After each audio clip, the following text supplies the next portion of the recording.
Vidarbha special सांबारवडीची आज आपण recipe बघणार आहोत। ही खाण्यासाठी खूप छान लागते आणि खास ही हिवाळ्यातच बनवली जाते, त्यामुळे आपण आज ही रेसिपी दाखवणार आहोत। तर चला बघूया। सांबारवडीसाठी मी इथं एक वाटी बेसन पीठ घेतलेलं आहे, अर्धी वाटी मी इथं मैदा घेतलेला आहे आणि तुम्ही यात थोडंसं गव्हाचं पीठ पण टाकू शकतात, थोडं म्हणजे अजून पौष्टिक बनवण्यासाठी। पण मी फक्त मैद्याचा आणि याचाच वापर करत आहे, बेसनाचा। आणि यात आपल्याला चवीनुसार थोडंसं मीठ टाकून घ्यायचं आहे। अर्धा चमचा मी इथं लाल तिखट घेतलेलं आहे, थोडीशी हळद घेतलेली आहे, एक चमचा मी ओवा घेतलेला आहे। ओवा थोड्याशा आपल्याला असा रगडून घ्यायचे आहे हातावर, मग टाकायचे आहेत। हे सर्व आपल्याला आधी मिक्स करून घ्यायचं आहे व्यवस्थित। 2 चमचे मी इथं तेलाचं मोहन घेतलेलं आहे आणि एकदम कडकडीत गरम करून घेतलेलं आहे। यामुळे काय होतं की आपली जी सांबारवडी असते ती एकदम कुरकुरीत होते, एकदम छान आणि खुसखुशीत पण लागते। त्यामुळे आपल्याला कडक मोहनचा वापर करायचा आहे। तुम्ही अर्ध तेलाचं आणि अर्ध तुपाचं पण मोहन घेऊ शकतात, पण गरम करून घ्यायचं आहे व्यवस्थित। आधी मोहन गरम असल्यामुळे आपण चमच्याच्या साहाय्याने व्यवस्थित असं मिक्स करून घ्यायचं आहे। थोडंसं गार झालं की मग आपल्याला हाताने करायचं आहे। हे बघा, आपलं छान गार झालेलं आहे। आता चमचा बाजूला ठेवून द्यायचा आहे आणि हाताच्या साहाय्यानेच आपल्याला थोडं मिक्स करून घ्यायचं आहे। हे बघा, असा जेव्हा असा गोळा होतो समजायचं आपलं मोहन एकदम बरोबर झालेलं आहे।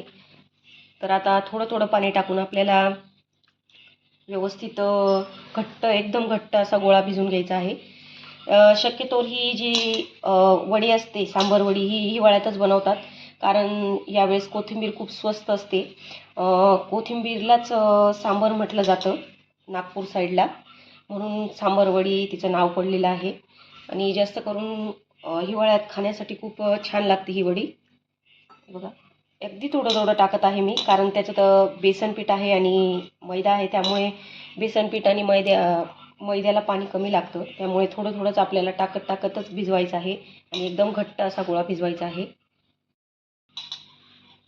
कोणी कोणी मैद्याची पण बनवतं, फक्त मैद्याची, ती पण छान लागते आणि थोडंसं गव्हाचं पीठ पण ॲड करतं काही काही। पण मी फक्त तुम्हाला 2च पिठांनी म्हणजे आमची इथं अशीच बनवलेली जाते, त्यामुळे मी अशीच दाखवत आहे तुम्हाला या पिठांची। अशी पण खूप छान लागते। छान असं आहे बघा, एकदम घट्ट असा गोळा आपल्याला तयार झालेला आहे। आता आपल्याला हा बाजूला ठेवून द्यायचा आहे आणि आपल्याला सांबारवडीच्या मधलं जे सारण असतं ना, ते आता आपल्याला बनवायला घ्यायचं आहे। सांबारवडी बनवण्यासाठी मेन म्हणजे आपल्याला कोथिंबीर, तिलाच सांबार म्हणतात विदर्भात। तर हे मी कोथिंबीर आधी एकदम सुकून घेतलेली होती, आपल्याला ओली कोथिंबीर बिलकुल घ्यायची नाही आहे। धुवून सण सुकून घ्यायची आहे व्यवस्थित आणि मग ती बारीक चिरून घ्यायची आहे। याच्यात पाण्याचा अंश बिलकुल नाही पाहिजे, नाही तर असे चिपचिप होतं, आपलं जे आपण सारण बनवतो ना ते चिपचिप होतं। आपल्याला एकदम असं सुकं सारण पाहिजे आहे, त्यामुळे आपल्याला एकदम कोरडी अशी कोथिंबीर घ्यायची आहे आणि एकदम बारीक अशी चिरून घेतलेली आहे। गॅसवर मी कढई ठेवलेली आहे आणि अगदी आपल्याला एखादा चमचाच आपल्याला तेल टाकायचं आहे, खूप तेलाचा आपल्याला वापर करायचा नाही आहे सारण बनवताना। 1 चमचा मी जिरं टाकत आहे यामध्ये। ही मी लसूणची पेस्ट घेतलेली आहे, तुमच्या आवडीप्रमाणे तुम्ही घेऊ शकता। मी 7 ते 8 लसणाच्या पाकळ्या घेतल्या होत्या आणि ठेचून घेतलेल्या आहे व्यवस्थित, आणि व्यवस्थित लाल होईपर्यंत अशी परतून घ्यायची आहे। आपला लसूण छान लाल झाला की थोडंसं हिंग टाकत आहे मी। 1 चमचा आपल्याला बडीशेप टाकायची आहे, थोडीशी 1 चमचा खसखस टाकायची आहे। तुमच्याकडे असेल तर टाका, नाही टाकली तरी चालेल, पण खसखस नाही, खूप फ्लेवर छान येतो। आणि व्यवस्थित मिक्स करून घ्यायचं आहे अगदी 1 ते 2 मिनटं बारीक गॅसवरच। हे सगळं आपल्याला बारीक गॅसवरच करायचं आहे। इथं मी 2 चमचे मी तीळ घेतलेली आहे, ती टाकून घ्यायची आहे आपल्याला। तिळीने खूप स्वाद छान येतो। हे 2 चमचे मी बारीक खोबरं घेतलेलं आहे, सुकंच खोबरं घेतलेलं आहे आणि हे सगळं मिश्रण आपल्याला बारीक गॅसवरच फ्राय करायचं आहे, कारण हे सगळं पटकन जळून जातं फुल गॅसवर, त्यामुळे आपल्याला बारीक गॅसच ठेवायचा आहे कंटिन्यू। आणि हे 3 ते 4 मिनटं आपल्याला व्यवस्थित परतून घ्यायचं आहे।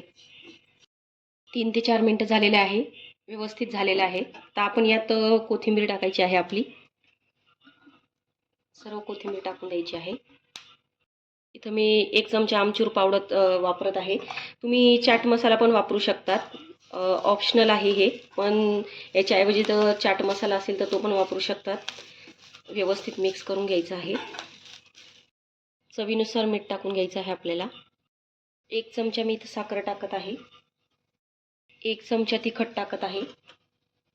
अर्धा चमचा हळद टाकत आहे. तुमच्याकडे जर गरम मसाला असेल तर तुम्ही तो पण यात ॲड करा. माझ्याकडे सध्या संपलेला आहे त्यामुळे मी टाकत नाही आहे. आणि व्यवस्थित आता मिक्स करून घ्यायचं आहे.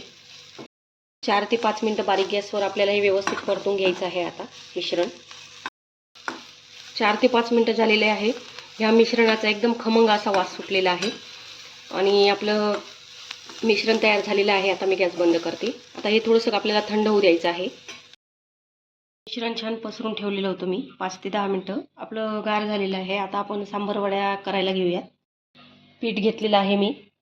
थोडंसं व्यवस्थित मळून घ्यायचं आहे. एकदम खूप छान लागते ही वडी खाण्यासाठी. हे बघा, पीठ छान मळून घेतलेलं आहे मी. आणि आता आपल्याला याचे तुम्हाला जेवढ्या आकारात पाहिजे तेवढ्या आकारात तुम्ही त्याप्रमाणे गोळे करून घ्या. मी अगदी मोठे पण नाही आणि अगदी छोटे पण नाही, मध्यम आकारातच वड्या बनवणार आहेत. त्यामुळे मी अगदी मीडियम असे गोळे करून घेत आहे. असे गोळे करून घेतलेले आहे मी. आता आपल्याला लाटून घ्यायचे आहे गोळे. तुम्हाला जर लाटल्या जात नसेल तर तुम्ही थोडासा पिठाचा वापर केला तरी चालेल, पण पिठाची गरज पडत नाही. बघा, तुम्ही बघू शकतात इझिली एकदम होत आहे. किंवा थोडंसं तेलाचा हात घेऊ शकतात तुम्ही. शक्यतो गरजच पडत नाही याची, तेलाची किंवा पिठाची. बघा किती सुंदर लाटल्या जात आहे. याप्रमाणे मी अशी पुरीच्या आकारात लाटून घेतलेली आहे. आता आपल्याला यात सारण टाकायचं आहे. मध्यभागी असं सारण टाकायचं आहे आपल्याला. आणि हे बघा, या प्रकारे अशी वाळून घ्यायची आहे एका बाजूने. आपल्याला जेव्हा आपण तळतो तेव्हा फुटायला नको आहे, त्यामुळे आपण आजूबाजूने याला पाणी लावून घेत आहे, म्हणजे व्यवस्थित चिटकायला पाहिजे. हे बघा, आता ही दुसरी बाजू अशी व्यवस्थित चिटकून घ्यायची आहे आपल्याला. आणि हे असं करायचं आहे. अगदी पॅक चिटकवायचं आहे. जर फुटली तर पूर्ण तेलात पसरून जातं हे मिश्रण. त्यामुळे आपल्याला हे करताना थोडी काळजी घ्यायची आहे. बघू शकता तुम्ही. हे बघा किती छान झालेलं आहे. अशी ही आपली सांबार वडी तयार झालेली आहे. आता मी अशा सगळ्या बनवून घेते आणि मग तुम्हाला दाखवते. आपल्या सगळ्या वड्या तयार झालेल्या आहे. आता आपण तळून घेऊयात. कढाईत मी तेल टाकलेलं आहे आणि व्यवस्थित गरम करून घेतलेलं आहे फुल गॅसवर. आता आपल्याला गॅस मीडियम करून घ्यायचा आहे. आपल्याला फुल फ्लेमवर बिलकुल वड्या तळायच्या नाही आहे. आणि टाकताना ही जी बाजू असते ओपन बाजू, ती आपल्याला अशी उलटी टाकायची आहे, नाही तर तिकडून मोकळ्या होऊ शकतात तळताना. हे बघा, अशी उलटी टाकायची आहे आपल्याला प्रत्येक वडी.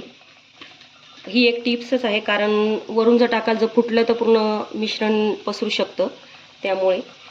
आणि मीडियम गॅसवरच आपल्याला वड्या तळायच्या आहे. फुल गॅसवर तळायच्या नाही आहे, नाही तर त्या काय होतील, पटकन होऊन जातील आणि खुसखुशीत राहणार नाही खूप वेळेपर्यंत. आणि बारीक जर केला तर त्यात तेल खूप घेतील आणि खूप तेलकट होतील. त्यामुळे आपल्याला बारीक पण नाही ठेवायचा, खूप मोठा पण नाही ठेवायचा. आणि आता मी वड्या टाकलेल्या आहे तर 2 ते 3 मिनटं आपल्याला बिलकुल हलवायचं नाही आहे. मग अशाच ठेवायच्या आहे. 2 ते 3 मिनटं झाले काय बघा, आपल्या वड्या अशा थोड्याशा आपल्याला जाणवतात की लाल पडायला लागलेला आहे.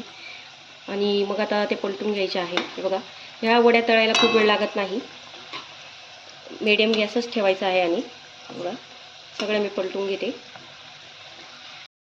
दुसऱ्या बाजूने पण आपले छान झालेली आहे, तळली गेलेली आहे. एकदम असं गोल्डन ब्राऊन छान कलर आलेला आहे. तर मी गॅस बंद करते आणि ह्या वड्या व्यवस्थित काढून घ्यायच्या आहे आपल्याला. आता खुसखुशीत अशी आपली विदर्भ स्पेशल सांबार वडीची रेसिपी तयार झालेली आहे मैत्रिणींनो. मी सॉस बरोबर सर्व केलेली आहे. तुम्ही ही कढी बरोबर पण खाऊ शकता, कुणी कढी बरोबर पण खातं. तर नक्की ट्राय करून बघा माझ्या या पद्धतीने सांबार वडीची रेसिपी. माझे व्हिडिओ आवडत असेल तर माझ्या चॅनलला सबस्क्राईब करा, लाईक्स करा, कमेंट करा आणि मला सपोर्ट करा. धन्यवाद.